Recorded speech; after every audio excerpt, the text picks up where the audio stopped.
النار يعرضون عليها غدوا وعشيا. Asyiral muslimin yang dimuliakan Allah Subhanahu wa taala. Utsman ibn Affan radhiyallahu an apabila berdiri di samping kuburan, maka Utsman selalu menangis. Tetapi kalau Utsman dibicarakan tentang kondisi neraka dan azabnya, maka Utsman ibn Affan biasa-biasa saja. Kemudian ditanyakan kepada Utsman ibn Affan penyebabnya. Kenapa kalau disebut atau melihat kematian dia menangis, tetapi kalau diceritakan tentang akhirat dia biasa saja? Maka jawaban Utsman ibn Affan radhiyallahu an mengutip sabda Nabi sallallahu alaihi wasallam. Kata Nabi sallallahu alaihi wasallam, kata Utsman, "Innal qabra awwalu manazilil akhirah. Fa in naja minhu fama ba'dahu aisaru minhu wa illam yanju minhu fama ba'dahu asyaddu minhu." Sesungguhnya kuburan itu, kata Utsman mengutip sabda Nabi, adalah awal tempat seseorang menuju akhirat. Kalau dia selamat di kuburan, maka setelahnya lebih mudah bagi dia. Tetapi kalau dia tidak selamat di dalam kuburan, maka setelahnya akan lebih keras kepada dia. Itulah kenapa kemudian Utsman menangis saat diceritakan soal kematian. Banyak riwayat yang dicantumkan oleh Imam Ibnu Katsir ketika memberikan catatan kepada ayat yutsabbitullahu alladhina amanu bil qauli tsabit. Allah tetapkan jawaban bagi orang-orang yang beriman dengan jawaban yang mantap saat fitnah kubur. Saya akan sebutkan beberapa riwayat yang berkaitan dengan kematian. Pertama, riwayat daripada Bara bin Azib radhiyallahu anhu.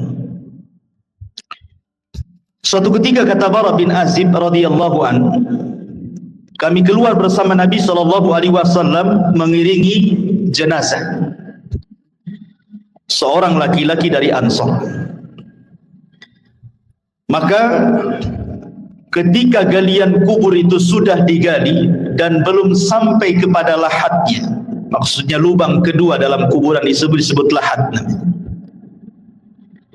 maka Nabi sallallahu alaihi wasallam kemudian duduk dan kami pun duduk, kata Bara ibn Azib radhiyallahu anhu. Kemudian kata Nabi sallallahu alaihi wasallam, "Ista'idzu billahi min adzabil qabr." Mintalah perlindungan kepada Allah dari azab kubur. Rasul sallallahu alaihi wasallam menyebutnya marrataini aw thalathan, 3 kali. Kemudian Rasul menceritakan tentang ruhnya seorang mukmin.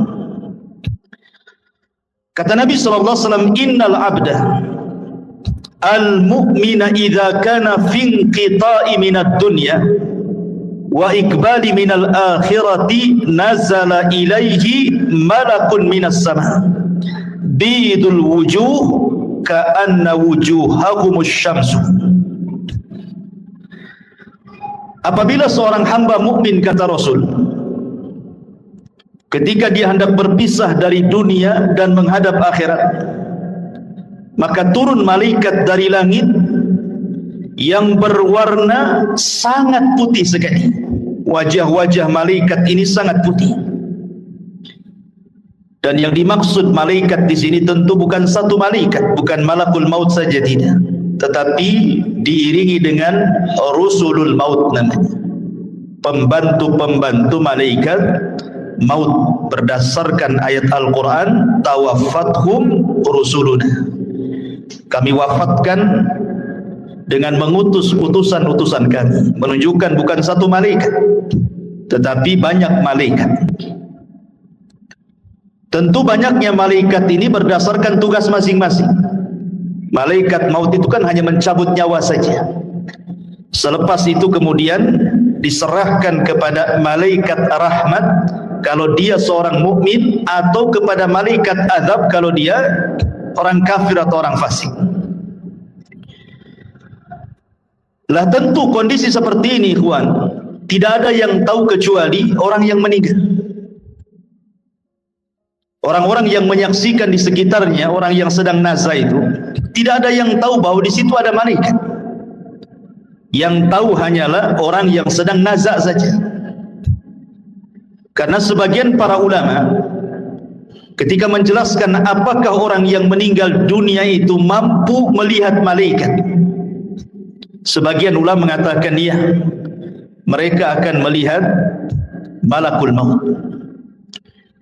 Dan juga mereka akan diperlihatkan catatannya, walaupun hanya sekilas pandang saja. Catatan selama hidup dia itu dia akan diperlihatkan sekilas saja.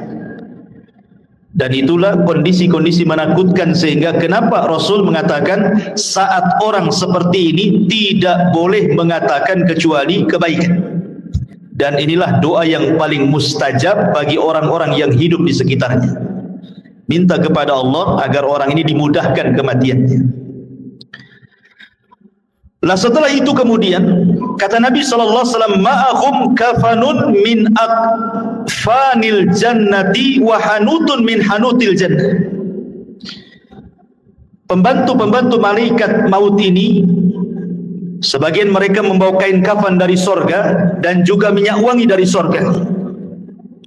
Hatta yajlisu minhu madal basar, sampai kemudian mereka duduk sejauh mata memandang.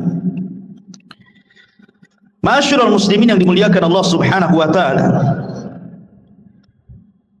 para ulama mengatakan bahwa ketika Allah Subhanahu wa taala mengirim para malaikat untuk mencabut nyawa dan juga menyediakan peralatan-peralatan fardu kifayah seperti kain kafan dan juga wewangian, kalau dia ruhnya seorang mukmin maka akan diutus malaikat yang indah sekali dalam rangka ikraman, memuliakan jasad yang akan dicabut ruhnya itu. Jadi yang diutus itu betul-betul malaikat, bukan malaikat yang menyeramkan, tidak. Makanya Rasul mengatakan bidul wujuh, wajah mereka sangat bercahaya. Kemudian juga a'wanul malakal maut ini, pembantu-pembantu malaikat maut ini, mereka ditugaskan sebagian mereka untuk membisikkan di telinganya. Apa bisikannya? Alla takhafu wa la tahzanu wa abshiru bil jannati allati kuntum tu'adun. Kamu jangan takut, kamu jangan khawatir, karena Allah sudah janjikan kepadamu surga yang akan menantimu. Artinya bahwa kematian seorang mukmin itu sangat indah sekali, sangat indah, dan itulah yang dikehendaki seorang mukmin. Makanya di zaman Nabi SAW ketika ada jenazah yang lewat, kata Nabi SAW, yastarih mustarih wa mustarahu minhu. Mustarih wa mustarahu minhu. Sahabat mengatakan, apa yang dimaksud mustarih dan apa yang dimaksud mustarah minhu ya Rasulullah? Kemudian Rasul menjelaskan, kalau dia hamba yang mukmin maka dia mustarih, artinya dia menuju peristirahatannya. Dia meninggalkan keperitan dunianya, dia meninggalkan kesusahan dunianya, dan itulah yang dikehendaki seorang mukmin. Karena di dunia ini kan lelah kita hidup ini, ikhwan. Banyak masalah, banyak ujian, banyak cobaan. Apabila kemudian dia meninggalkan dunia, artinya dia meninggalkan kelelahan itu.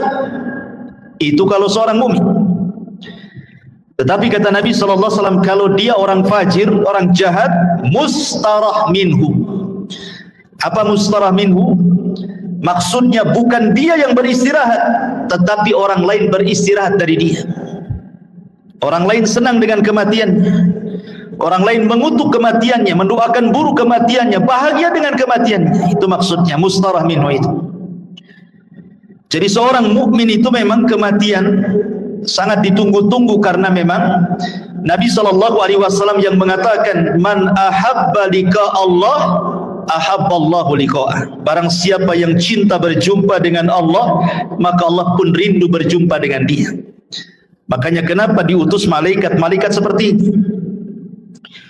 Kemudian setelah orang ini dihadapkan dengan malakul maut dan juga rusulul maut, maka kemudian dalam riwayat yang lain malaikat maut akan menyeru kepada orang yang sedang sakaratul maut dengan panggilan, ya ayyatuhan nafsu at-tayyibah, wahai jiwa yang tenang, kanat fil jasadi tayyib, yang bersarang di jasad yang baik, ukhruji hamidatan, keluarlah dengan sangat terpuji, wa abshiri birauhi wa rauhanin wa rabbi ghairi ghadban, berbahagialah, keluarlah wahai roh-roh yang baik dengan dihadapkan kepada Rabb yang tidak pernah murka kepada anda. Dalam riwayat, marhaban binafsi at-tayyibah, selamat datang jiwa yang sangat baik, ukhruji ila rabbiki radiyatan mardiyah, keluarlah kepada Rabb yang sudah menanti kamu dengan keridhaan. Tentu panggilan seperti ini, ikhwan, akan merangsang ruh itu untuk cepat keluar.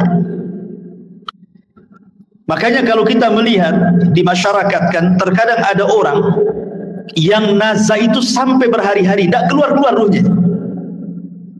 Ada yang 1 minggu dia sakaratul maut, koma. Ada yang 1 bulan tidak mati-mati. Tetapi ruhnya seorang mukmin ketika dipanggil seperti itu, maka Nabi SAW kemudian mempermisalkan ruhnya seorang mukmin ketika dipanggil dengan kata-kata wahai jiwa yang tenang, maka ruhnya itu akan keluar seperti tetesan air yang terakhir fi famis siqa, dari mulut teko yang terakhir dia keluar. Kalau saya analogikan ini botol aqua, ini kan banyak airnya. Kalau kita buka tutupnya ini, kemudian kita tuangkan, tentu air yang pertama kali yang keluar pasti deras, karena masih penuh dengan air kan. Tapi kalau seandainya air yang dalam botol ini hanya tinggal 1 tetes saja, kemudian kita tuangkan seperti ini, maka air yang 1 tetes itu akan mengalir dengan pelan kan, dengan pelan, kemudian jatuh persis di mulut teko tadi.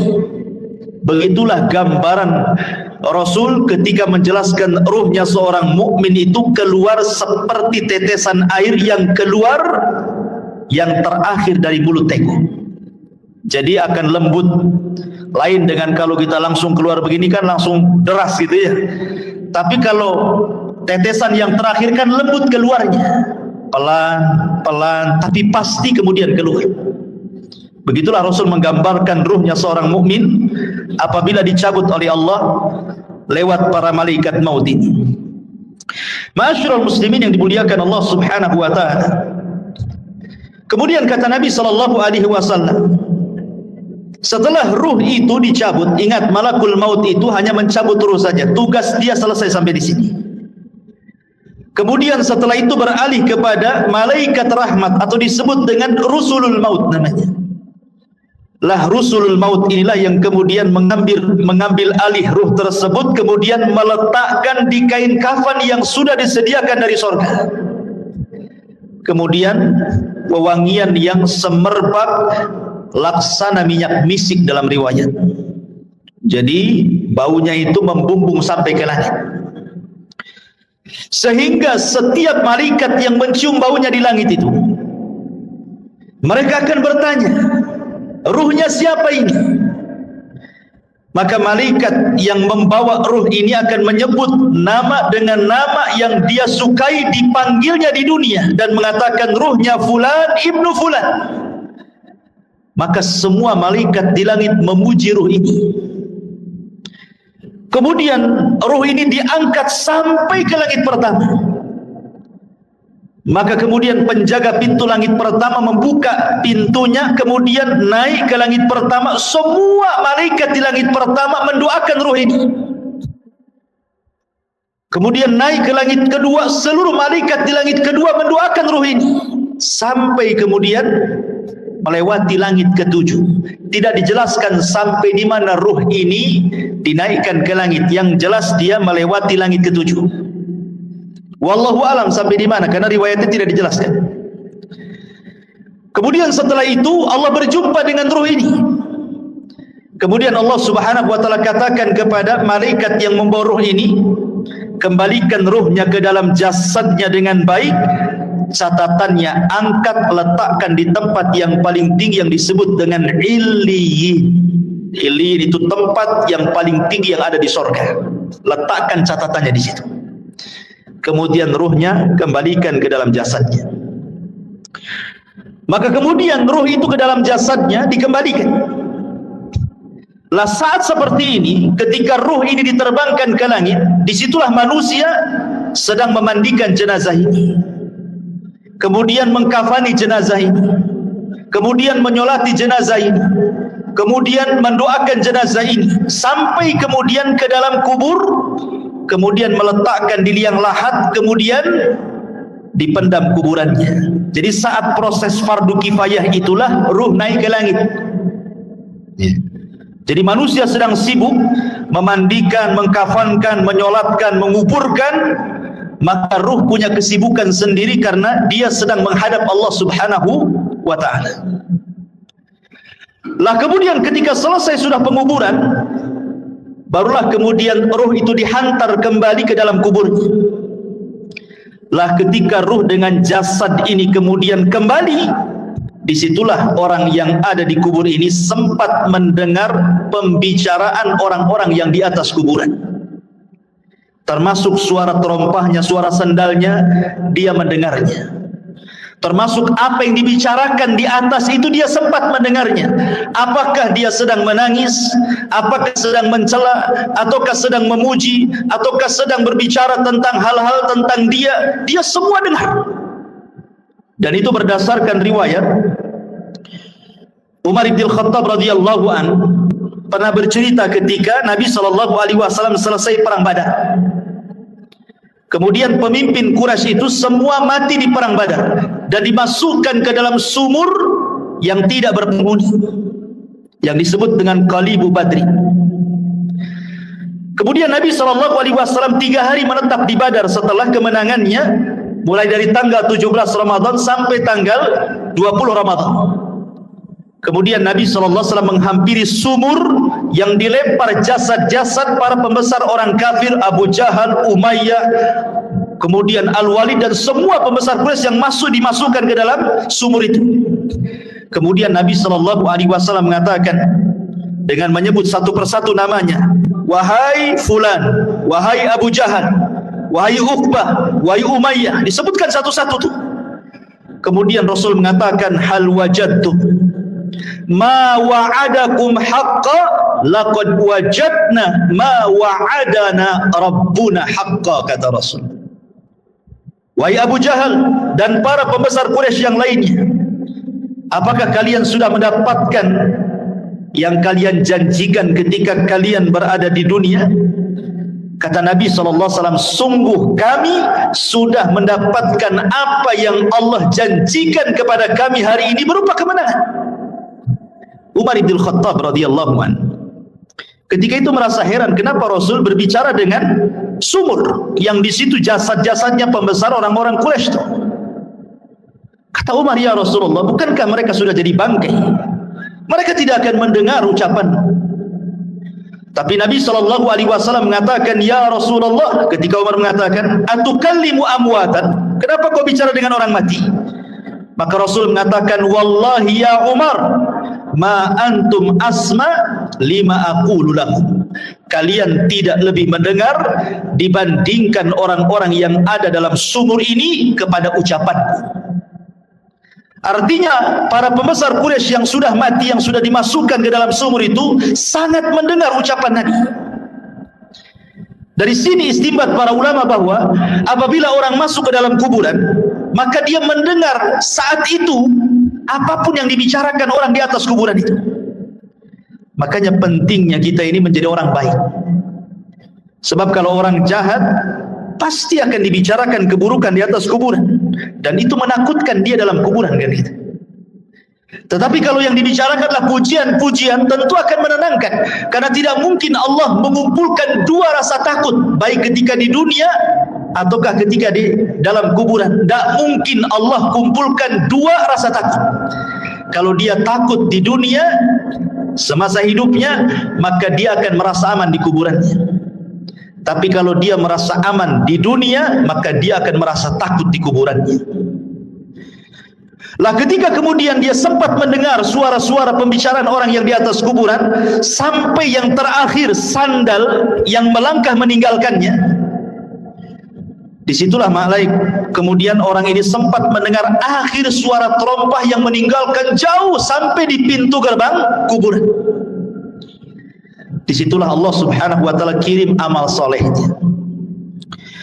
Dalam riwayat yang dikeluarkan atau yang diriwayatkan Abi Hurairah radhiyallahu an, tiba-tiba kemudian datanglah salat inda ra'sihi, waz zakatu an yaminihi, wasyamu an yasarihi, wa kana fi'lul khairati min sadaqatin wassilahi wal ma'rufi wal ihsan ila nasi inda rijlaihi. Tiba-tiba ini sebelum mungkar dan nakir datang, maka amalan salat akan mendatangi dan ada di atas kepalanya. Kemudian zakat di samping kanannya, kemudian puasa di samping kirinya, kemudian perbuatan kebaikan dari sedekah, menyambung silaturahim, memerintahkan kebaikan, berbuat baik kepada manusia diletakkan di antara kedua kakinya. Karena kan posisi dia berbaring. Ya, posisi orang yang dikuburkan berbaring.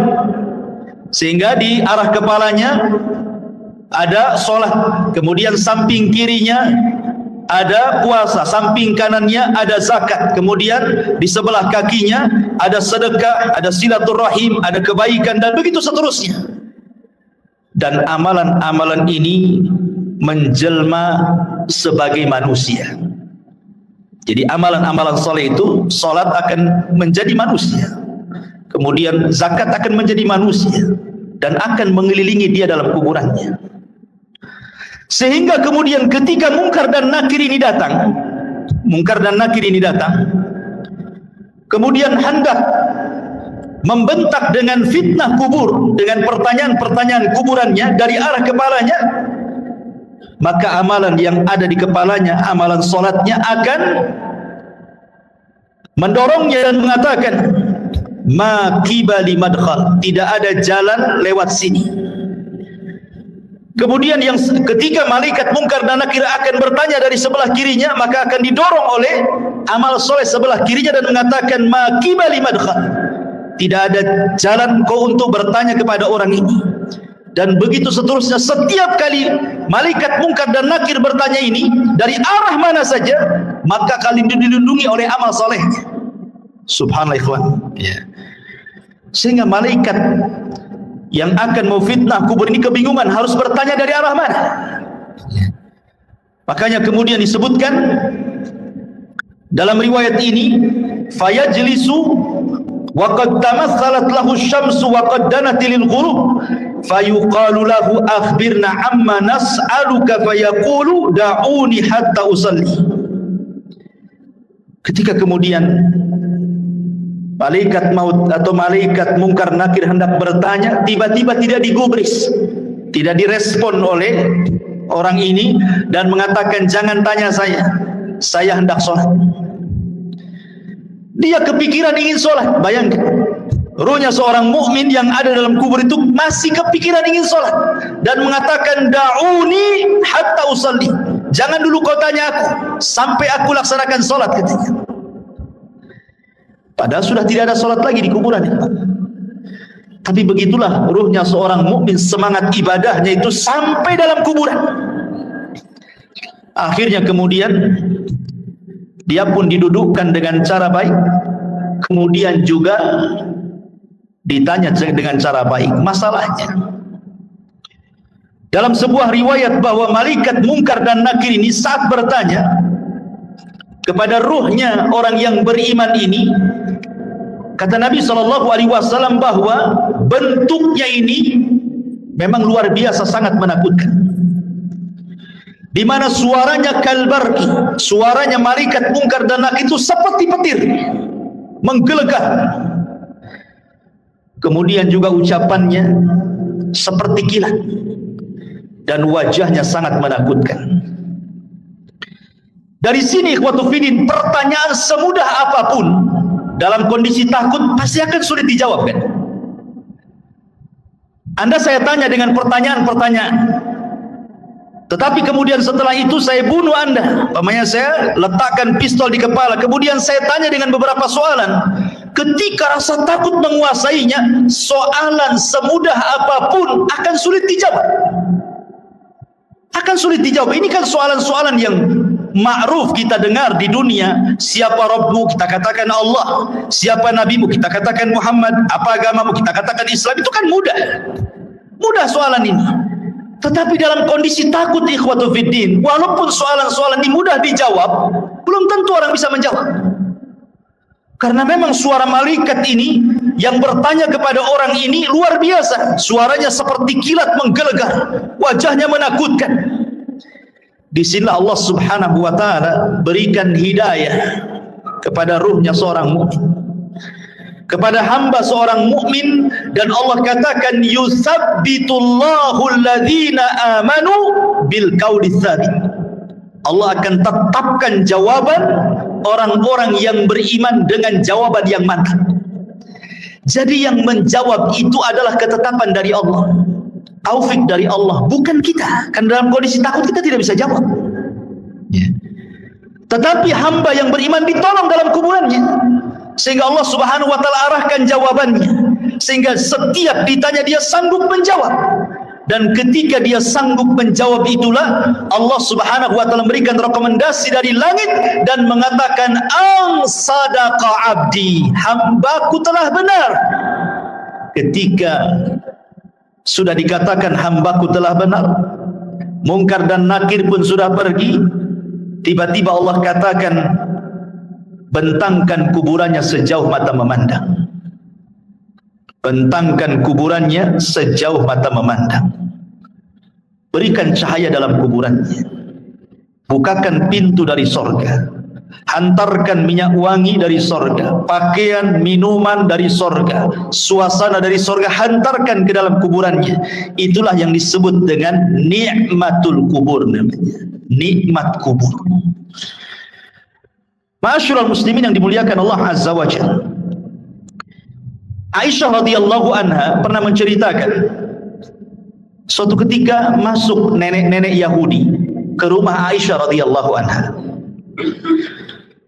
Kemudian nenek Yahudi ini mengatakan kepada Aisyah radhiyallahu anha, "Inna ahlal kubur yu'adzabuna fi kuburihim." Sesungguhnya orang-orang yang dikubur itu, kata nenek Yahudi ini, mereka akan diazab dalam kuburan mereka. Kemudian Aisyah mengatakan, kadzab, dusta kamu. Saya akan tanyakan kepada Nabi SAW. Maka setelah itu kemudian nenek Yahudi pergi, Rasul masuk ke rumah Aisyah. Kemudian Aisyah menceritakan, ya Rasulullah, tadi ada nenek Yahudi mengatakan bahwa sesungguhnya orang yang ada di kubur itu akan diazab. Apa pendapatmu? Kata Rasulullah SAW, kadzab, dia sudah berdusta. Tiba-tiba kemudian wahyu turun, memberitahu dan membenarkan ucapan orang Yahudi atau nenek Yahudi itu. Kemudian kata Nabi SAW, ya. Kemudian Rasul mengatakan, inna hadhil ummah tubtala fi kuburihim. Telah benar ucapan nenek Yahudi itu, karena setiap umat itu akan diuji dalam kuburannya. Maksudnya akan diuji dalam kuburannya, akan diberikan fitnah yang sangat menakutkan. Disinilah Nabi SAW mengatakan bahwa kuburan itu awal tempat seseorang menuju akhirat. Lihat, bayangkan fitnah kubur ini kan menyeramkan, ikhwan.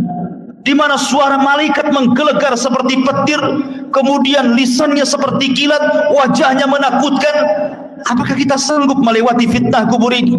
Makanya saking dahsyatnya fitnah kubur ini, sampai-sampai Nabi SAW memberikan irsyad kepada kita, setiap kita salat sebelum salam, kita berlindung dari azab kubur. Apa kata Nabi SAW? Allahumma inni a'udzubika min azabi jahannam wa min azabil qabri. Tidak cukup wa min azabil qabri, wa min fitnatil mahya wal mamat. Dari fitnah kehidupan dan kematian. Fitnah kematian artinya fitnah kubur. Karena sangat mengkhawatirkan. Makanya wajar kalau seandainya Nabi SAW memerintahkan para sahabat saat kemudian menguburkan jenazah, disuruh minta dua perkara. Dan ini sunnah bagi antum yang mengantarkan jenazah ke kuburan. Ini jadi sunnah. Setiap antum mengantarkan jenazah ke kuburan, kemudian menguburkannya dan selesai penguburan, dua doa yang disunnahkan oleh Rasul sebelum antum pulang. Pertama, istaghfiru li akhi. Mintalah kepada Allah ampunan akan dosa saudara kita yang ada di kuburan ini. Yang kedua, minta kepada Allah ketetapan supaya dia sanggup menjawab. Itu saja. Itu sunnah dua, jangan pernah ditinggalkan. Jangan kita hantarkan mayat ke kuburan, setelah dikuburkan kita pulang. Enggak begitu sunnahnya. Tetapi selesai penguburan jangan pulang dulu. Kita dekati kuburan, kemudian kita kepal beberapa tanah kalau kita tidak ikut menguburkan, kemudian kita letakkan di atas kuburannya, kemudian kita katakan, ya Allah ampuni orang ini, ya Allah tetapkan jawaban orang ini, kemudian pulang. Itu sunnahnya. Ya. Ma'asyiral muslimin yang dimuliakan Allah Subhanahu wa taala. Kembali kepada hadis Nabi SAW. Kemudian Nabi SAW mengatakan, adapun ruhnya orang fajir, orang jahat, orang kafir, orang fasik, maka kemudian malaikat maut ini akan menyerukan dengan kalimat-kalimat yang sangat menakutkan saat kematiannya. Dia mengatakan, ya ayyatuhan nafsul khabithah kanat fil jasadil khabithi ukhruji zamimatan wa abshiri bihamimin wa ghassab. Subhanallah. Malaikat maut mengatakan, wahai ruh yang jahat, yang hinggap di jasad yang jelek, keluarlah secara tercela dan habarkanlah dengan neraka yang menyala-nyala dan juga dengan nanah penduduk neraka. Coba bayangkan panggilannya. Wahai jiwa yang buruk, yang bersarang di jasad yang buruk, keluarlah secara tercela dan habar gembirakan dengan neraka yang menyala-nyala dan darah dan nanah penduduk neraka yang sudah menunggunya. Keluar kamu. Ini panggilan menyeramkan, ikhwan. Makanya kenapa kemudian ruhnya orang-orang yang tidak beriman itu tidak mau keluar, sehingga terkadang nazak berhari-hari, berminggu-minggu, berbulan-bulan tidak mau keluar dia tersiksa itu dengan ruh yang ada dalam badannya. Sampai-sampai Nabi SAW ke pisau yang berbentuk bengkok, mungkin bahasa kitanya seperti cerulit, ya, ada pisau berbentuk bengkok seperti ini, kemudian dihadapkan dengan kambing wol. Dihadapkan dengan kambing wol yang belum dicukur itu. Lihat kambing wol itu kan banyak tuh rambutnya kalau belum dicukur itu ya. Kemudian pisaunya dimasukkan. Otomatis ketika pisau dimasukkan ke dalam kambing wol itu, otomatis akan terkait-kait dengan bulu-bulunya.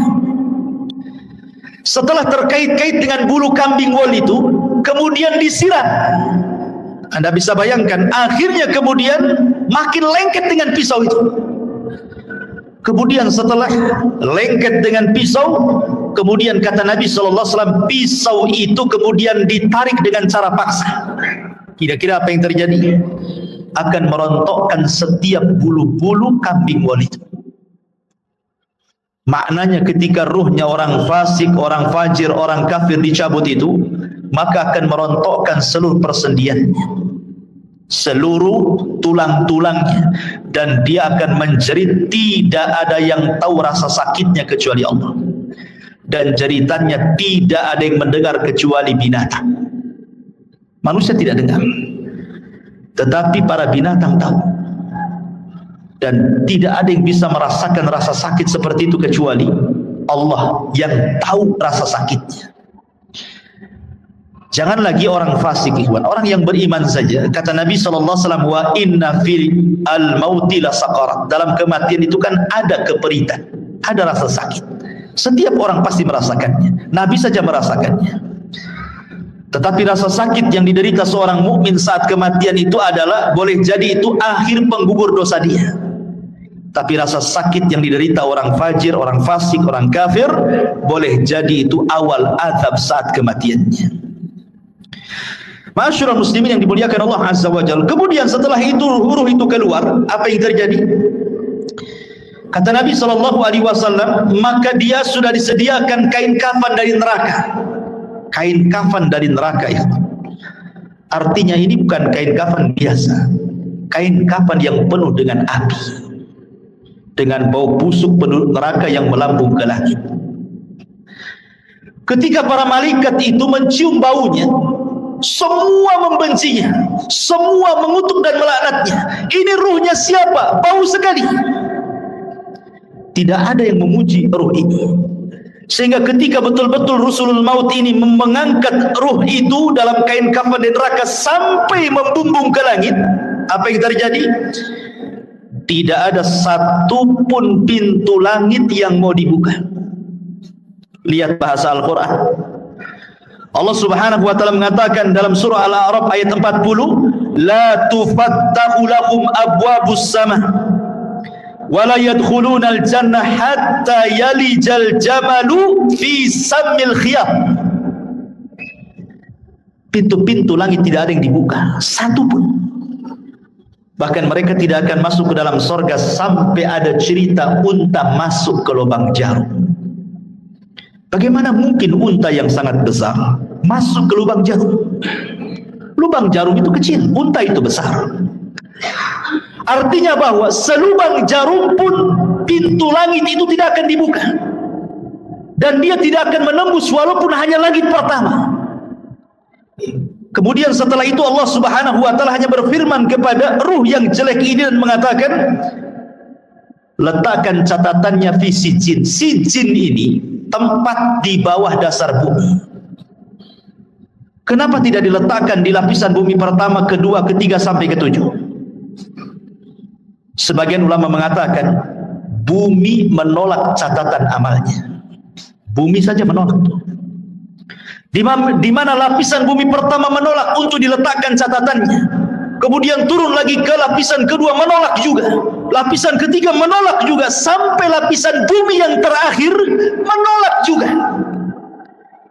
Ketika kemudian ditolak, akhirnya diletakkan di mana catatan itu? Di sijin, ya, di dasar bumi yang paling dalam. La haula wala quwata illa billah.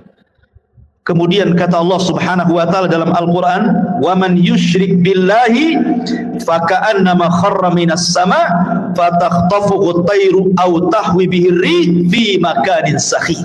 Maka ruhnya akan dijatuhkan, tidak dihantar malaikat, sehingga ruh itu seperti terbang yang disambar burung ataupun dihempaskan dengan angin, sehingga ketika ruh ini kembali ke dalam jasadnya seperti orang yang jatuh dari ketinggian. Begitulah rasanya. Anda bisa bayangkan, Anda jatuh dari atas ketinggian 20-30 meter saja, rasanya luar biasa sakit. Itulah yang akan dirasakan oleh ruhnya orang jahat ketika dilempar dari langit kemudian menyatu lagi dengan jasadnya. Apa yang terjadi ketika itu? Kalau dia memang amalan solehnya mungkin kurang, dia sholat tapi mungkin jarang-jarang, atau mungkin sholatnya asal-asalan, datang itu amalan-amalan sholat dia, atau mungkin amalan-amalan yang lainnya, tetapi sosoknya menjadi orang lemah, tidak bisa kemudian menolak malaikat mungkar dan nakir yang akan menghajar dengan pertanyaannya. tidak sanggup menolak. Lain kalau dia seorang yang beriman, maka amal solehnya akan menolak dia, ya, sehingga akan sulit kemudian mungkar dan nakir mendekatinya. Tetapi kalau dia amal solehnya mungkin ringan saja, dia sholat kadang tidak, ya akan datang amal-amal yang lainnya, tetapi tidak bisa melindunginya.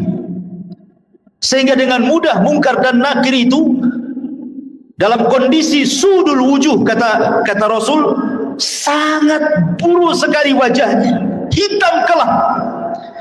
Kemudian membentak dengan suara petir, dengan suara kilat, menakutkan, sehingga ketika ditanya man rabbuk, siapa Rabbmu, wa ma nabiyuk, siapa nabimu, wa ma dinuk, apa agamamu, pertanyaan ini ringan, tapi karena ketakutan yang bersangatan, dia pun tidak bisa menjawab dan mengatakan, wallahi la adri aqulu kama qala an-nas wa fa'altu kama fa'ala an-nas. Aku tidak tahu. Aku mendengar, ya pernah mendengar apa yang diucapkan manusia seperti itu. Dia tidak bisa menjawab. Ya. Ketika dia tidak bisa menjawab berkali-kali apa yang terjadi, maka Allah Subhanahu wa taala akan mengirim penyeru dari langit dan mengatakan, an kadzaba abdi, hambaku telah berdusta. Subhanallah. Disebutkan dalam riwayat, summa yuqayyadu lahu a'ma, asam, akma, abka. Didatangkan kepadanya orang yang buta, orang yang tuli, orang yang bisu, wa biyadihi mirzabatun, di tangannya ada gada yang sangat besar, lau dzuriba biha jabalun lakana turaba. Kalau palu itu dipukulkan di bukit atau gunung itu hancur jadi tanah. Dan itu dipukulkan setiap kali dia tidak bisa menjawab. Tidak bisa menjawab, dipukul. Tidak bisa menjawab, dipukul.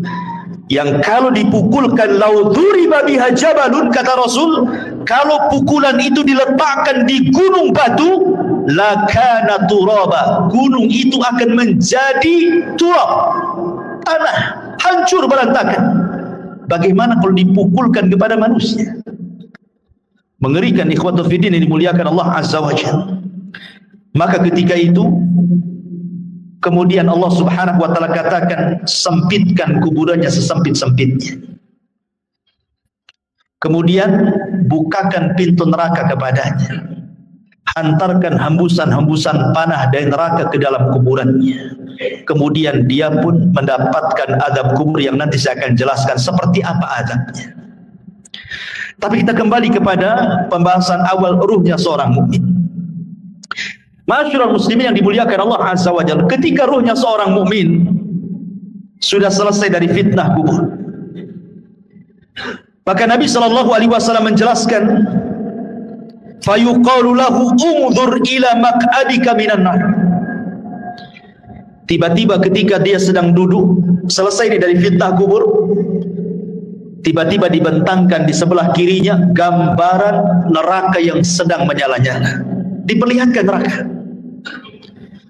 Kemudian dikatakan, unzuru, lihatlah, ila maq'adika minan nar, tempatmu di neraka itu. Kemudian qad abdalakallahu bihi maq'adan minal jannah, tapi tenang, tempatmu bukan di sana. Kemudian sebelah kanannya digambarkan gambaran sorga dan dikatakan tempatmu di sini. Dalam riwayat, maka kemudian malaikat ini mengatakan, lihatlah tempat dudukmu di neraka, in asaita, kalau engkau bermaksiat, itulah tempat dudukmu. Tapi karena engkau yang beriman, maka tempat dudukmu bukan di sana. Kemudian tempat dudukmu di sini. Ketika dia melihat bagaimana surga dengan gambaran keindahannya diperlihatkan itu dalam kuburan itu, apa yang terjadi? Maka dia langsung berteriak dan mengatakan, ya Rabb, aqimisah, ya Rabb, tegakkan kiamat, supaya aku bisa kembali ke istana dan keluarga. Tetapi Allah Subhanahu wa taala mengatakan, belum, kiamat masih panjang. Dalam riwayat yang lain, nim naumatal arush, sebaiknya kau tidur seperti tidurnya pengantin baru. Sehingga ketika dia terbangun seolah-olah dia tidur zuhur dan bangun asar, kiamat sudah dibangkitkan. Artinya kehidupan kuburan tidak akan terasa walaupun zaman berlalu. Anggaplah mungkin zaman dulu, zaman Nuh, orang-orang yang beriman itu meninggal dunia, sampai hari ini kan kiamat belum dikiamat-kiamatkan. Bagaimana kehidupan mereka? Rupanya mereka ditidurkan oleh Allah di atas kenikmatan yang disebut dengan nikmat kubur, karena ruh mereka diberikan nikmat oleh Allah. Nanti ada pembahasan kemana ruhnya orang yang beriman dalam kuburan ini. Tapi jasadnya dikuburkan. Ya. Mereka tidak akan merasakan, sehingga ketika kiamat dibangkitkan baru dia tertidur. Terbangun dari tidurnya seolah-olah hanya setengah hari saja, mulai zuhur sampai asar dia tidur, kemudian dia terbangun. Rupanya Israfil sudah menyiapkan sangkakalanya untuk meniup sangkakala pertama kiamat, kehancuran alam semesta pertama dibangkitkan. Ma'asyiral muslimin yang dimuliakan Allah Subhanahu wa taala. Kemudian setelah orang yang beriman mendapatkan nikmat kubur, dan orang-orang fajir dan fasik mendapatkan azab kubur, di sana ada peristiwa yang tidak mungkin orang lepas. Apakah dia mukmin, apakah dia kafir, apakah dia fasik, apakah dia fajir, apakah dia sahabat Nabi ataukah bukan sahabat Nabi, ada peristiwa yang tidak bisa lepas dari manusia. Apa itu? Himpitan kuburan. Semua manusia akan dihimpit dalam kuburnya, tidak akan selamat. Mau bayi sekalipun yang belum punya dosa tetap akan dapat himpitan kuburan. Bahkan sahabat Nabi sekelas Sa'ad ibn Mu'adz, yang satu kabilah Aus masuk Islam karena dia. Kemudian saat kematiannya 70.000 malaikat tidak pernah turun dari langit, turun pula ke bumi untuk ikut memandikan jenazahnya. Tapi Rasul mengatakan, kalau ada orang yang selamat dari himpitan kubur, Sa'adlah orangnya. Tapi Sa'ad pun tidak selamat. Bayangkan, himpitan kubur tidak akan menyelamatkan siapapun, mau sahabat Nabi atau bukan sahabat Nabi, mau orang yang beriman atau orang kafir, semua akan merasakan himpitan kuburan ini.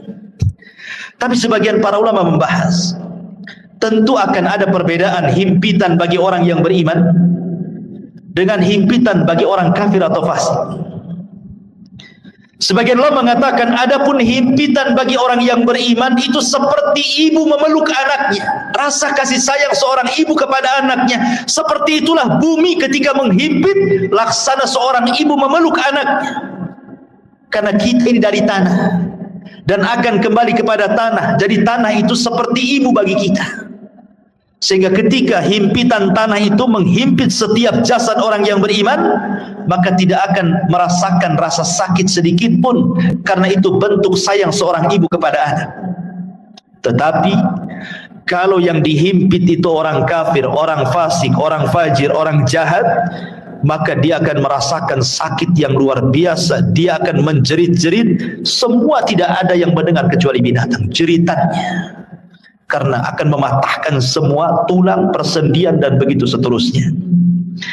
Ma'asyiral muslimin yang dimuliakan Allah Azza wa Jalla, inilah sekilas gambaran ruhnya orang mukmin, fasik, fajir, fasik, munafik dan begitu seterusnya saat kematian. Kita masuk pada pembahasan yang kedua tentang macam-macam azab kubur. Ma'asyiral muslimin yang dimuliakan Allah Azza wa Jalla, azab kubur itu adalah sebuah hal yang wajib kita imani. Syekhul Islam Ibn Taimiyah rahimahullahu ta'ala mengatakan, wa qad tawataratil akhbar an Rasulillah sallallahu alaihi wasallam fi thubuti adabil qabri. Habar-habar tentang adab kubur, kata Syekhul Islam Ibn Taimiyah, derajatnya sampai tingkat mutawatir. Jangan sampai diingkari, karena riwayatnya mutawatir. Artinya mutawatir itu banyak sekali riwayatnya. Dan dikatakan oleh Al-Imam Al-Munawi, adzabul qabri haqqun. Azab kubur itu sebuah hak adanya. Dan Imam Ghazali mengatakan, man angkarahu fahuwa mubtadi'un. Siapa yang mengingkari azab kubur, maka dia adalah ahli bid'ah. Dan Imam Suyuti mengatakan, adzabul qabri wa adzabul barzakh. Adab kubur adalah adab barzakh. Udhifa ilal qabri li'annahu al-ghalib. Kenapa disebut kubur? Karena memang umumnya orang dikubur. Tapi sebenarnya ini disebut dengan barzah. Barzah itu artinya penghalang tembok antara kehidupan dunia dengan kuburan. Makanya tidak akan bisa orang itu mengintip kehidupan kuburan. Kenapa? Karena ada barzah, tembok yang menghalangi antara kita dengan mereka. Walaupun Anda pasang CCTV sekalipun, kita letakkan CCTV dalam kuburannya, maka kita tidak akan mampu melihat mungkar, nakir, peristiwa apapun yang ada di kuburannya. Ingat, karena ada barzah tadi. Barzah itu penghalang antara kehidupan kita di atas bumi dengan kehidupan di bawah bumi. Ma'asyiral muslimin yang dimuliakan Allah Subhanahu wa taala, bicara tentang adab kubur ada 9 poin yang ingin saya jelaskan. Yang pertama, tadi sudah dijelaskan dalam riwayat yang kita sudah lalui penjelasannya. Az-zarbu bimitraqatin min hadidin. Pertama, pukulan dengan palu dari besi yang bisa menghancurkan gunung. Dan itu berdasarkan hadis Anas ibn Malik radhiyallahu anhu yang dikeluarkan Imam Bukhari, di mana disebutkan bahwa fayasihu sayhatan yasmauha man yalihi illa tsaqalaini. Ketika dia dipukul dengan palu itu, tidak ada manusia atau jin yang mendengarnya kecuali makhluk dari selain keduanya. Artinya jin dan manusia tidak bisa mendengar jeritannya. Yang bisa mendengar hanyalah binatang-binatang itu. Binatang mendengar jeritan kita, tetapi manusia dan jin tidak bisa mendengarnya. Kemudian yang kedua, yufrashu lahu qabruhu naran wa yulbasu naran wa yuftahu lahu babu ila an-nar wa yudayyaku alaihi qabruhu wa yudrabu bimitraqatin adimatin law dhuriba biha jabalun la sara turaba wa yubashshiru bil adzabi fil akhirah. Kemudian yang kedua, azab kubur itu terkadang dalam bentuk dihamparkan tikar dari neraka, dipakaikan pakaian dari neraka, dibukakan pintu dari neraka, disempitkan kuburannya, diletakkan palu yang bisa menghancurkan gunung, dan ditakut-takuti dengan azab akhirat. Bayangkan orang yang di kuburan, sebagian mereka dibentangkan tikar dari neraka, dipakaikan pakaian dari neraka lagi, dibukakan pintu dari neraka lagi, disempitkan lagi kuburannya. Subhanallah. Ini azab kubur yang kedua. Gambaran azab kubur yang kedua bisa dibaca dalam hadis yang dikeluarkan Imam Ahmad, Abi Dawud dari hadis Bara bin Azib. Kemudian yang ketiga, al-khasfu fil ardi. Terkadang dibuat gempa dalam kuburan. Yang merasakan orang yang dikubur saja itu. Kita di atas bumi tidak ada gempa, tapi yang ada di kubur itu merasa digempakan, seolah-olah dia kemudian bumi itu digempa-gempakan, dan dia merasakan seperti itu. Dan ini berdasarkan hadis Ibnu Umar radhiyallahu anhuma yang dikeluarkan Imam Bukhari dan Muslim. Kemudian yang keempat, syakku janibai al-fammi ila qafah.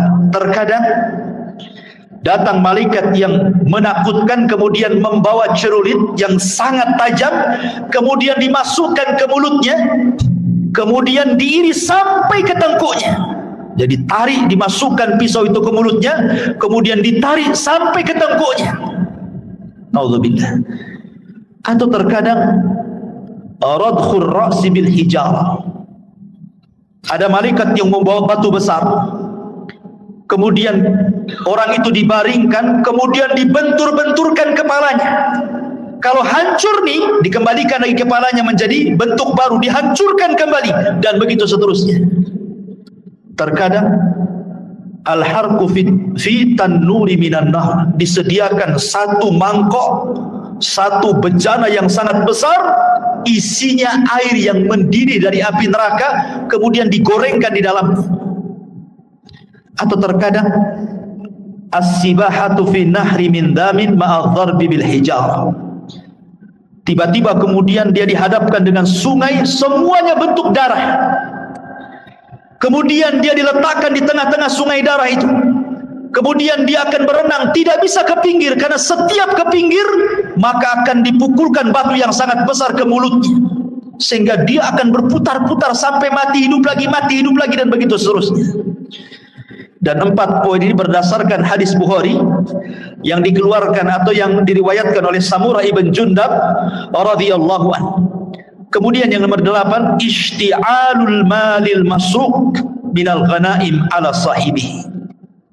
Kalau dia dahulunya di dunia suka mencuri ghanimah, harta rampasan perang yang belum dibagi, maka harta itu akan didatangkan dan akan menyala-nyala seperti api yang sangat besar dan menyambar-nyambar dirinya. Atau yang terkadang, yang terakhir yang nomor 9, wa ma hadzal adab al-hissi hunaka aidan adabul ma'nawi. Ini kan adab hissi, adab badan ya. Tapi di sana juga adab, ada yang disebut adabun ma'nawi, adab secara makna, dengan ditakut-takutinya dia dengan neraka. Jadi dibentangkan gambaran di neraka, nanti kamu akan masuk ke situ, nanti akan masuk ke situ, dan dia akan merasa takut yang luar biasa. Ini padahal baru adabul adna ya, adab yang rendah. Adab yang besar itu nanti di neraka. Ini 9 gambaran tentang adab kubur. Adapun adab kubur sendiri ikhwan, itu terbagi menjadi 2. Ada adab kubur itu yang adabun daim la yanqati'u ila qiyamis sa'ah. Adabnya terus sampai kiamat dibangkitkan, enggak terputus. Dan yang kedua, ada adab kubur itu tidak terus tetapi terputus. Seperti apa gambarannya? Yang pertama, azab kubur yang tidak terputus sampai kiamat adalah azab kubur bagi orang kafir dan bagi orang munafik, dan itu disebutkan dalam surah Ghafir ayat 46. Adapun azab yang terputus adalah azabnya usatul muwahhidin. Mungkin di dunia dia ahli tauhid, orang yang beriman, tetapi terjerumus kepada kemaksiatan. Dia sholat tapi masih berzina, dia sholat masih berdusta, dia sholat mungkin riba, dan begitu seterusnya. Jadi dia masih berbuat baik, beribadah, tapi satu sisi dia bermaksiat ya. Maka orang-orang yang seperti ini tidak terus-menerus sampai kiamat. Akan tetapi orang yang seperti ini akan terputus azabnya dengan rahmat Allah Subhanahu wa ta'ala. Jadi akan terputus dengan rahmat Allah Subhanahu wa ta'ala. Itu berdasarkan hadis Abdullah ibn Umar radhiyallahu anhuma. Nabi mengatakan, inna ahadakum idza mata urida alaihi maq'aduhu bil ghadati wal ashi, in kana min ahlil jannah famin ahlil jannah, wa in kana min ahlin nar famin ahlin nar, yuqalu hadza maq'aduka hatta yab'atsaka Allahu ilaihi yaumal qiyamah. Kata Nabi SAW, sesungguhnya salah seorang di antara kalian apabila mati, maka akan ditampakkan tempat duduknya siang dan malam. Kalau dia termasuk penduduk sorga, maka dia akan menjadi penduduk sorga. Kalau dia termasuk penduduk neraka, maka selamanya dia akan diazab sampai kiamat dibangkitkan. Artinya kalau orang beriman, ya akan diazab, tetapi ada akhirnya, terputus. Mungkin dengan rahmat dan kasih sayang Allah Subhanahu wa ta'ala. Tapi kalau dia orang kafir, orang munafik, maka tidak akan terputus. Kemudian pembahasan yang keempat tentang apa penyebab azab kubur. Penyebab azab kubur yang paling dominan adalah an-namimat, orang yang suka mengadu domba. Wa adamu tanazzuh minal baul, dan tidak perhatian dengan kebersihan hadas. Dia kencing sembarang. Kan banyak tuh orang yang kencing-kencing sembarang, ya, tidak cebok gitu ya, tidak jelas ceboknya. Dan ini berdasarkan hadis Nabi SAW dari Abdullah ibn Abbas radhiyallahu anhuma. Jadi Nabi SAW ketika itu lewat di 2 kuburan, dua-duanya sedang diazab. Kemudian Rasul mengambil pelepah kurma, kemudian dibelah 2, kemudian ditancapkan di 2 kuburan. Kemudian Rasul mengatakan, mudah-mudahan dengan 2 pelepah kurma yang belum kering ini bisa meringankan azabnya. Kemudian sahabat mengatakan, kenapa orang itu diazab wahai Rasul? Kata Rasul, yang satu karena dia namimah, suka mengadu domba. Yang satu karena tidak pernah bersih apabila membersihkan hadas. Ini 2 poin. Yang ketiga, ghibah. Orang yang suka menggibah. Dan ini berdasarkan hadis yang dikeluarkan Imam Ahmad dan juga At-Tabrani dengan sanad yang sahih dari hadis Abi Bakrah. Bahwa Nabi SAW mengatakan salah satunya adalah yang menjadikan penyebab azab kubur adalah ghibah. Ghibah itu membicarakan orang yang kalau orang itu mendengarnya dia tidak suka. Kemudian yang nomor 4, al-ghulul. Dia khianat dalam harta, mencuri harta orang. Kemudian juga yang nomor 5, hajrul Qur'anil Karim wa rafduh. Dia tidak suka dengan Quran. Dan penyebab orang jauh dari Al-Quran hari ini apa? Handphone. Yang menyebabkan orang jauh dari Quran itu HP atau handphone. Subhanallah, gara-gara handphone Quran itu tidak pernah disentuh lagi. Alasannya sudah ada aplikasi Al-Quran di dalam handphone. Saya nggak yakin orang punya handphone itu ada aplikasi Quran kecuali download kan? Harusnya yang pertama kali kalau antum beli handphone itu yang di download itu Quran kan? Harusnya yang pertama kan? Tapi enggak, yang pertama di download apa? Facebook dulu, YouTube dulu, Instagram dulu, kan begitu ya? Quran itu belakangan kalau butuh saja. Padahal harusnya yang pertama itu. Subhanallah ya. Sekarang ini banyak orang yang mengeser hal-hal yang baik, tetapi hanya sekedar copy paste, kemudian pemberitahuan ibadah kepada manusia lewat medsos, tapi dia sendiri malas ibadah kan? Malas. Bahkan orang yang ibadah saja sekarang diberitahu. Kalau dulu orang sholat malam, tidak ada yang memberitahu dia sedang sholat malam kan? Sekarang dia kasih tahu orang. Kalau dia sedang sholat malam itu dia kasih tahu orang dengan cara apa? Ya nulis status lah di Facebook. Ya mudah-mudahan ada yang bangun jam sekian. Maksudnya itu ingin ngasih tahu bahwa dia bangun. Cuman ngasih tahu saja. Sholat kan gitu. Seolah-olah dia sedang sholat, orang tidak kan begitu. Ini kan ria juga. Apa bedanya kan begitu? Sekarang ini semua itu memang banyak orang yang baik mengeser kebaikan, tapi hanya di-share saja. Orang yang mengeser sendiri tidak pernah mengamalkan kebaikan yang di-share-nya kan? Lalu apa faedahnya ikhwatu fiddin muliakan Allah Azza wa Jalla? Makanya di sini ikhwatu fiddin bahwa tantangan yang paling berat ketika orang jauh dari Quran itu adalah handphone. Handphone ini tidak bisa lepas dari kita. Tidur saja wajib di sampingnya. Kalau bisa itu sekarang ada power bank itu wajib di sampingnya. Nggak perlu lagi dicopkan, sudah ada di bawah bantal. Bangun saja itu yang dibaca. Kira-kira ada apa nih? Ya. Kemudian kalaupun dia sekarang kan tidak ada orang dengar televisi kan atau melihat televisi, jarang. Orang sekarang pegang handphone, di mobil pegang handphone, di pekerjaan tinggal handphone. Kalau hilang handphonenya, itu kayaknya hilang dunia dari dia. Ya kan? Kalau dompet ketinggalan, gampang lah nanti. Tapi kalau handphone ketinggalan, pulang diambil. Ya, sampai seperti itunya. Jadi ini salah satunya adalah hajrul Quran, meninggalkan Quran, termasuk juga an-naumu anis salatil maktubah. Orang yang sengaja tidur ketika datang waktu salat.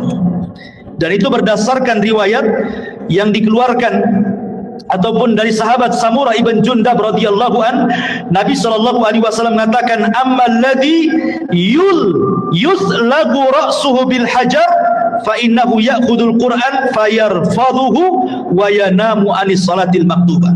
Jadi ketika Rasul menjelaskan di kuburan itu ada malaikat yang membawa batu.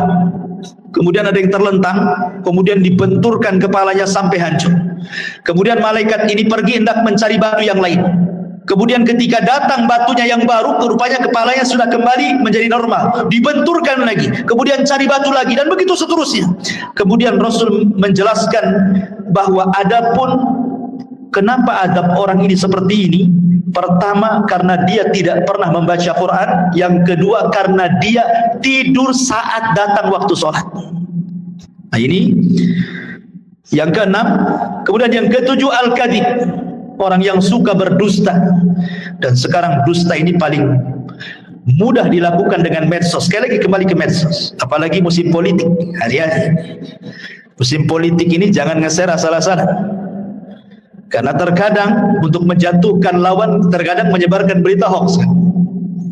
Kita tidak tahu. Ya, contoh umpamanya akhir-akhir ini kita mendengar Saudi Arabia mengadakan pesta itu, Holyland itu apa itu ya, pesta hantu. Ya. Hoax, Iwan. Tidak ada itu cerita kayak gitu. Dari mana? Itu hoax yang disebarkan untuk menjelek-jelekan negara sana kan itu.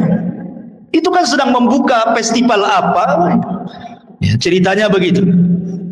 Ya, memang dia membuka semacam wahana wisata. Kemudian di situ ada hantu-hantuan. Mungkin ada orang sana yang berpenampilan seperti itu, kemudian disebar seolah-olah Saudi mengadakan acara seperti itu. Ikhwatu fiddin, muliakan Allah Azza wa Jalla. Nah, berita-berita seperti ini kalau kita hanya melihat YouTube saja, oh seolah benar kan? Ya. Ini berita hoax. Kadang-kadang kita mudah terpancing dengan berita-berita seperti ini. Hanya karena melihat YouTube saja kan? Nah, ini hati-hati. Kalau kita mungkin hanya sekedar membaca, oke lah. Tapi kalau kemudian sampai mengeser kan sama aja dengan hantu menyebarkan dusta kan? Nah itu kan hati-hati. Ini penyebab azab kubur terbesar hari ini adalah dusta. Karena orang berdusta paling mudah sekarang. Nulis status share, copy paste share, selesai. Dia tidak sadar bahwa dia sedang berdusta. Kalau dulu berdusta itu paling 1-2 orang yang kena korbannya. Sekarang kita berdusta ini bisa ribuan orang kena korban, ikhwan. Dengan cara melihat itu semua kena dengan berita yang kita share. Nauzubillah. Ya. Dan ini kata Al-Hafidz Ibnu Hajar rahimahullahu taala, wa innama istahaqqa ta'dzib lima yanshau an tilka kadzbah. Bahwa kata Imam Al-Hafidz Ibnu Hajar rahimahullah mengatakan sesuatu hal yang berhak mendapatkan azab kubur ketika seseorang mudah kemudian menyebarkan berita dusta. Kemudian yang nomor 8 zina berdasarkan hadis Samurah bin Jundab. Kemudian yang nomor 9 aklur riba, memakan dosa riba. Kemudian yang nomor 10 asyirku wal kufru, kesyirikan dan kekufuran. Termasuk juga niyahatul mayyit. Niyahatul mayyit itu maksudnya orang yang hidup ketika ada yang meninggal orang yang dicintainya, dia pun meraung-raung, menjerit-jerit seolah-olah menolak takdir Allah. Ya, seolah menolak takdir Allah. Ini bahaya karena membuat orang yang meninggal itu diazab. Kata Nabi sallallahu alaihi wasallam, yu'adzabul mayyitu bibukai ahlihi. Bahwa mayit akan diazab dengan tangisan orang yang hidup kepadanya. Makanya antum wajib laki-laki yang menggunakan akalnya, kalau ada keluarga yang meninggal, nasihati. Biasanya wanita-wanita yang suka niyahan, ya, nasihati mereka. Jangan menangis, tabah, sebab dengan tangisan orang hidup itu menjadikan si mayat diazab masalahnya.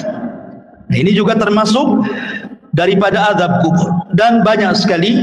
Kemudian secara singkat amal-amal yang bisa menyelamatkan dari azab kubur. Pertama, perbanyak baca surah Al-Mulk. Tabarakalladzi biyadihil mulku wa huwa ala kulli syai'in qadir. Perbanyak baca surat Al-Mulk.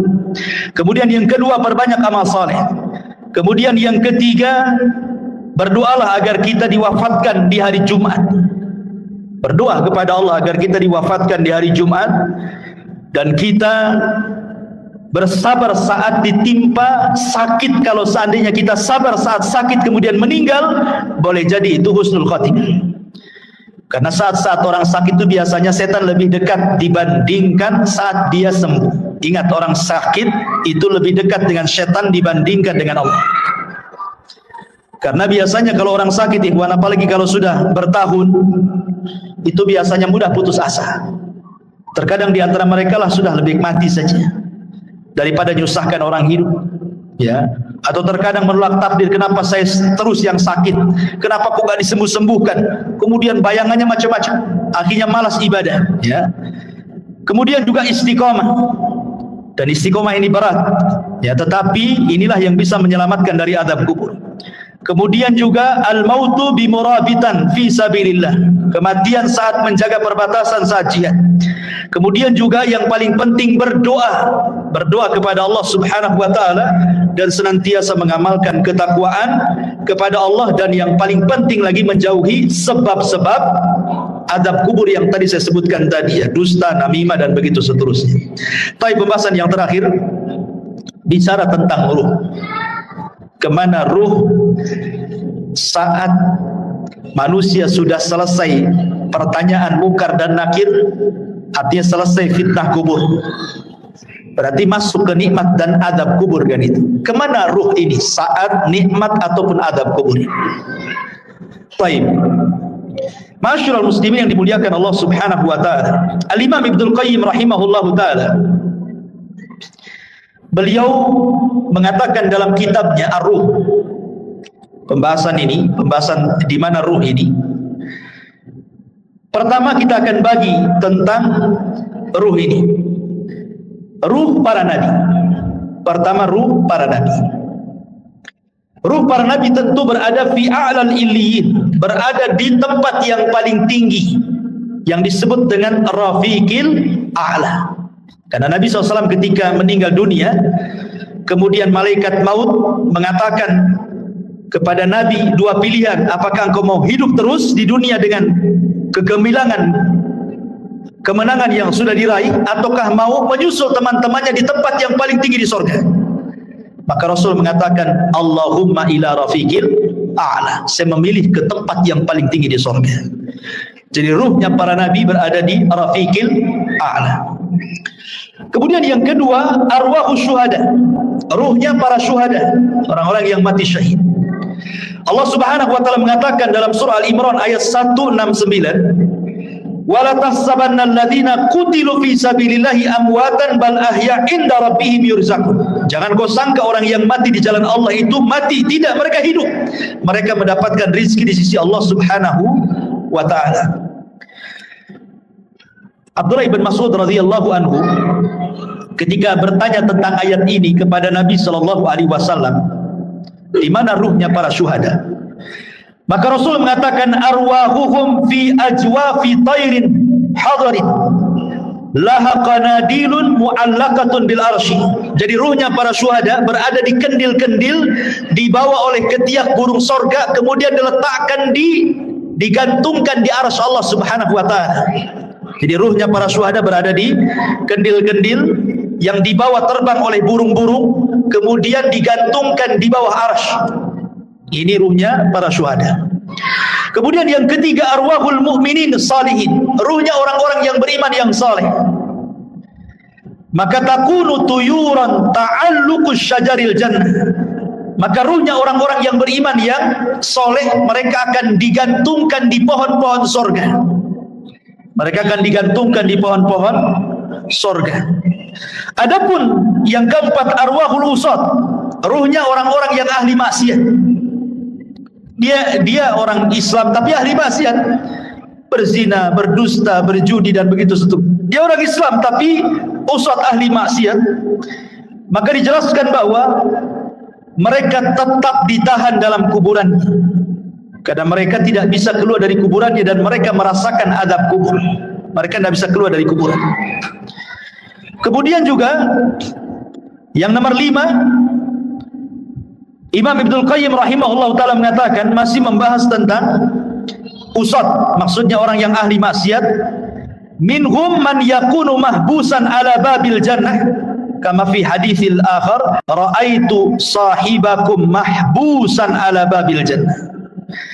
Adapun orang-orang yang beriman, yang ahli maksiat, kemudian maksiatnya sudah selesai diadab. Kan tadi saya katakan bahwa orang yang beriman yang ahli maksiat kan adab kubur tidak terus, tapi terputus karena rahmat Allah Azza wa Jalla. Lah sebagian ruhnya itu diletakkan di halaman pintu sorga. Ya, di halaman pintu sorga kata Imam Ibnu Qayyim rahimahullahu taala. Kemudian yang keenam, ruhnya orang-orang kafir. Tentu ruhnya orang-orang kafir, mereka diadab dan tidak bisa keluar dari kuburan, dan mereka akan bolak-balik masuk neraka. Tetapi sekali lagi ikhwatu fiddin muliakan Allah Azza wa Jalla, keterangan para ulama seperti ini tidak bisa kita katakan dengan jazam, dengan tegas, karena soal ruh itu kan tidak ada yang tahu kecuali. Makanya Al-Imam Ibnu Qayyim rahimahullahu taala ketika Al-Imam Ibnu Utsaimin rahimahullahu taala ketika ditanya tentang ruh ini, Maka beliau mengatakan ruh itu urusan Allah Subhanahu wa taala dan ini adalah perkara gaib, kita tidak bisa menetapkan kecuali dengan dalil. Ini kan hanya ijtihad para ulama saja seperti ini. Tetapi hakikatnya ruh di kuburan itu di mana? Wallahu a'lam. Hanya Allah Subhanahu wa taala yang tahu dengan kondisi ruhnya, apakah mereka orang-orang yang beriman ataukah mereka orang-orang kafir. Adapun ada riwayat yang maudhu yang disebutkan oleh sebagian ulama seperti ruhnya orang kafir berada di sumur Barhut, diletakkan di sumur Barhut. Sumur Barhut itu yang ada di Hadrul Maut Yaman. Di situ ada sumur, antum bisa klik saja atau di YouTube sumur Barhut. Itu sumur menakutkan yang ada di Yaman. Ya, sampai hari ini para ilmuwan berusaha meneliti itu. Ya, sumurnya besar. Jadi ada yang mengatakan bahwa orang-orang kafir diletakkan di sumur itu. Ya, adapun ruhnya orang-orang yang beriman tentu fil iliyyin, tetapi sekali lagi ini riwayatnya lemah gitu ya, bahkan tidak berdasar. Tapi oleh sebagian ulama ada yang menyebutkan seperti perkataan Imam Barbahari rahimahullah dalam kitabnya Syarhu Sunnah.